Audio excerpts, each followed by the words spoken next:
여러분 사도행전 26장에서도 죽은 자 가운데서 먼저 일어나셔서 백성과 이방인들에게 무엇을 선포하시리라고 그랬다고요?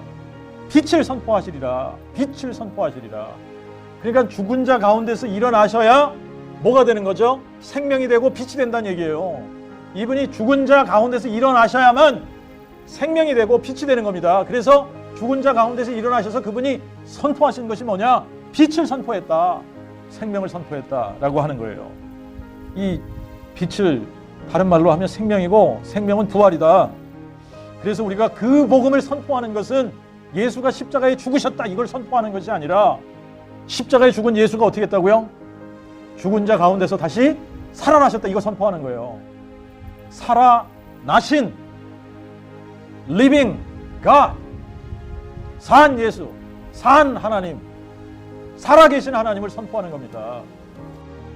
우리가 이제 복음을 다시 잘 이제 가서 생각을 해보면 로마서 1장 2절부터 4절에 그 복음은 이 복음은 하고 복음이 뭐라고 딱 디파인을 했습니다. 그죠? 복음은 하나님이 그의 선지자들을 통하여 성경에 미리 약속하신 그의 아들에 관한 것인데 첫 번째 약속이 그분이 육신으로는 다윗의 혈통으로 오신다는 거고 근데 다윗의 혈통으로 온 사람들이 한둘이 아니지 않습니까?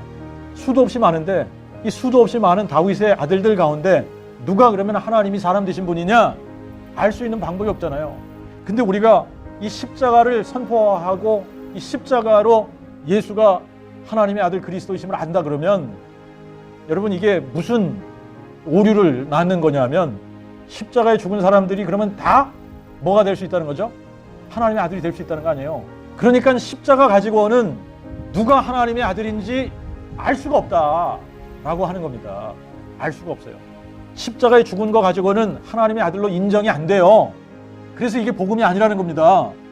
자, 그런데 딱 한 가지 사건으로 이분이 하나님의 아들로 인정이 되는 거예요. 그게 뭡니까? 성결의 영으로 죽은 자들 가운데 부활하셔서 능력으로 하나님의 아들로 인정되셨으니 자, 그러니까 하나님의 아들로 인정이 되려면 꼭 뭘로만 인정을 받는 거죠? 부활로만 인정이 되는 거예요. 부활, 죽은 자 가운데서 살아나야만 하나님의 아들로 인정이 되는 겁니다. 근데 죽었는데 살아나지 못하면 하나님의 아들로 인정이 안 되는 거예요. 그러니까 뭐가 중요합니까? 십자가에 죽은 것이 중요한 것이 아니라 십자가에 죽은 예수가 죽은 지 사흘 만에 다시 살아났다. 이게 중요한 거예요. 이게 죽은 자 가운데서 다시 살아나셨다. 부활하셨다. 이것이 그 복음을 선포하는 겁니다.